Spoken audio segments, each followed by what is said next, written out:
कैसे हैं दोस्तों। आज मैं आपके लिए एक अच्छी और सच्ची कहानी लेकर आया हूं। आज की कहानी एक पुराने घर के उस बंद कमरे की है जिसे खोलना सख्त मना था। लेकिन मोहित ने सिर्फ एक बार अपनी क्यूरियोसिटी में वो दरवाजा खोल दिया और उसके बाद हर रात उसे किसी के चलने की आवाजें सुनाई देने लगी। आखिर उस कमरे के अंदर क्या था और क्यों उस घर के लोग उस दरवाजे का नाम तक लेना पसंद नहीं करते थे। तो टाइम जाया किए बगैर चलते हैं अपनी स्टोरी की तरफ। मोहित अपनी फैमिली के साथ उत्तर प्रदेश के एक पुराने शहर में रहता था। उसके दादा ने कई साल पहले शहर के किनारे एक बहुत बड़ा और पुराना घर खरीदा था।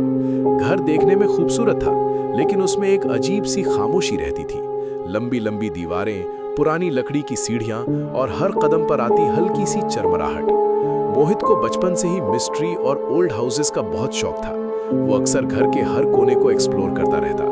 लेकिन पहली मंजिल के एंड पर एक कमरा ऐसा था जो हमेशा बंद रहता था। उस दरवाजे पर मोटा सा पुराना ताला लगा हुआ था। और सबसे अजीब बात यह थी कि मोहित के वालिद कभी उस दरवाजे के पास भी नहीं जाते थे। एक दिन मोहित ने अपनी माँ से पूछा, अम्मी, इस कमरे में क्या है? उसकी माँ का चेहरा एक पल के लिए बदल गया। उन्होंने सिर्फ इतना कहा, मोहित, उस कमरे के बारे में सवाल मत किया करो। लेकिन क्यों? बस क्योंकि तुम्हारे दादा ने मना किया था। उस रात मोहित को नींद नहीं आई। उसके दिमाग में बस एक ही सवाल घूम रहा था, आखिर उस बंद कमरे में ऐसा क्या है? कुछ दिन बाद मोहित के वालिद एक शादी में शहर से बाहर चले गए। घर में सिर्फ मोहित, उसकी माँ और छोटी बहन रह गए। रात के करीब 11 बजे मोहित पानी लेने के लिए उठा। जब उस सीढ़ियों के पास से गुजरा, उसने पहली मंजिल से हल्की सी आवाज सुनी, ठक ठक ठक, जैसे कोई धीरे धीरे लकड़ी के फ्लोर पर चल रहा हो। मोहित रुक गया। उसने ऊपर देखा, पूरा फ्लोर अंधेरे में डूबा हुआ था। उसने खुद को समझाया, शायद हवा की आवाज होगी, लेकिन उसके दिल में क्यूरियोसिटी और भी बढ़ गई। अगली सुबह जब सब सो रहे थे, मोहित चुपके से स्टोर रूम में गया। वहां पुरानी चाबियों का एक बॉक्स रखा था। उसने एक एक करके कई चाबियां निकाली और सीधा उस बंद कमरे के दरवाजे के पास पहुंच गया।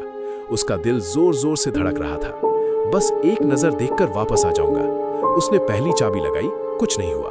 दूसरी, तीसरी, फिर चौथी चाबी, क्लिक, दरवाजा धीरे से खुल गया। मोहित की सांस रुक सी गई। उसने कांपते हाथ से दरवाजे का हैंडल पकड़ा और धीरे से दरवाजा खोला। क्रीक, अंदर से ठंडी हवा का एक तेज झोंका बाहर निकला और मोहित को महसूस हुआ जैसे अंधेरे में कोई उसका इंतजार कर रहा था। मोहित ने अपने मोबाइल की फ्लैशलाइट ऑन की और धीरे धीरे कमरे के अंदर कदम रखा। रूम में बहुत पुरानी चीजें रखी हुई थी। टूटे हुए फर्नीचर, धूल से भरी अलमारियां, पुराने कपड़ों के बॉक्सेस और दीवार पर लटकी कुछ पुरानी तस्वीरें। हवा में पुराने कागजों और लकड़ी की बासी सी स्मेल थी। मोहित ने फ्लैशलाइट एक बड़े से पोर्ट्रेट पर डाली। तस्वीर में एक आदमी कुर्सी पर बैठा था। उसके पास एक छोटा लड़का खड़ा था। मोहित ने तस्वीर के नीचे लिखा नाम पढ़ा, अर्जुन। उसी वक्त कमरे के किसी कोने से हल्की सी सांस लेने की आवाज आई। मोहित का दिल जोर से धड़कने लगा। उसने फ्लैशलाइट उस तरफ घुमाई, लेकिन वहां कुछ भी नहीं था। तब उसकी नजर दीवार के पास रखी एक पुरानी डायरी पर पड़ी। उसने डायरी उठाई और पहला सफा खोला। लिखा था, अर्जुन को इस कमरे में अकेला बंद नहीं करना चाहिए था। मोहित के हाथ कांप गए। उसने अगला सफा खोला। उस रात जो हुआ, उसके बाद इस कमरे का दरवाजा हमेशा के लिए बंद कर दिया गया। मोहित ने जल्दी से डायरी बंद कर दी। अचानक दरवाजा उसके पीछे जोर से बंद हो गया। भाम! मोहित घबरा कर मुड़ा। उसने हैंडल घुमाया, लेकिन दरवाजा नहीं खुला। हेलो, कोई है? कोई जवाब नहीं। तभी उसे बिल्कुल अपने पीछे से छोटे कदम की आवाज सुनाई दी, टप टप टप, जैसे कोई बच्चा धीरे धीरे उसकी तरफ आ रहा हो। मोहित की सांस तेज हो गई। वो धीरे से मुड़ा और उसने देखा, रूम के अंधेरे कोने में एक छोटा सा साया खड़ा था। उसकी शक्ल साफ नजर नहीं आ रही थी, लेकिन उसकी आंखें अंधेरे में चमक रही थी। मोहित की आवाज निकलना बंद हो गई। साया धीरे से बोला, तुमने दरवाजा क्यों खोला? मोहित पीछे हटने लगा। मैं बस देखना चाहता था। साया एक कदम और आगे बढ़ा। अब तुमने मुझे जगा दिया है। उसी पल दरवाजा अपने आप खुल गया। मोहित बिना पीछे देखे दौड़ता हुआ कमरे से बाहर निकला। उसने ताला दोबारा बंद किया और सीधा अपने रूम में जाकर दरवाजा बंद कर लिया। उस रात मोहित ने किसी को कुछ नहीं बताया, लेकिन असली खौफ अब शुरू हुआ था, क्योंकि उसी रात ठीक 2 बजे उसके कमरे के बाहर किसी के चलने की आवाज आई। टप टप टप। ठीक 2 बजे मोहित की आंख अचानक खुल गई। रूम में अंधेरा था और सिर्फ वॉल क्लॉक की हल्की सी टिक टिक सुनाई दे रही थी। लेकिन उस टिक टिक के साथ एक और आवाज भी आ रही थी, टप टप टप, जैसे कोई नंगे पांव हॉलवे में धीरे धीरे चल रहा हो। मोहित का गला सूख गया। उसने कंबल अपने चेहरे तक खींच लिया, लेकिन आवाज रुकने के बजाय उसके कमरे के बिल्कुल बाहर आकर ठहर गई। फिर 2 हल्की दस्तकें, टॉक टॉक। मोहित ने सांस रोक ली। कुछ सेकंड्स तक खामोशी छाई रही।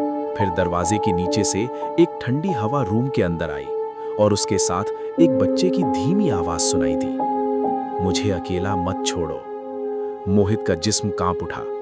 उसने हिम्मत करके बेडसाइड लैंप ऑन किया। आवाज एकदम बंद हो गई। सुबह मोहित की आंखों के नीचे हल्के पड़ चुके थे। उसकी मां ने पूछा, तबीयत ठीक है? मोहित कुछ पल चुप रहा, फिर उसने सारी बात बता दी। उसकी मां का चेहरा सफेद पड़ गया। वो कुछ देर तक खामोश रही, फिर धीरे से बोली, अर्जुन तुम्हारे दादा के छोटे भाई का बेटा था। मोहित हैरान रह गया। मेरे फैमिली का? उसकी मां ने सिर हिला दिया।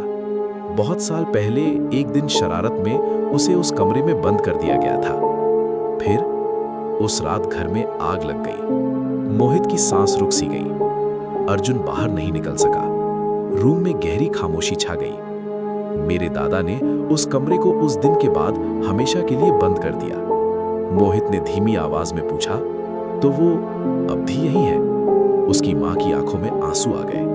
शायद वो सिर्फ ये चाहता है कि कोई उसे भूल न जाए। उस रात मोहित ने डिसाइड किया कि वो फिर से उस कमरे में जाएगा, लेकिन इस बार डर के लिए नहीं, बल्कि अर्जुन की मदद के लिए। उस रात मोहित ने एक छोटी सी टॉर्च, वो पुरानी डायरी और अर्जुन की तस्वीर अपने साथ ली। ठीक 1:55 पर वो दोबारा उस बंद कमरे के सामने खड़ा था।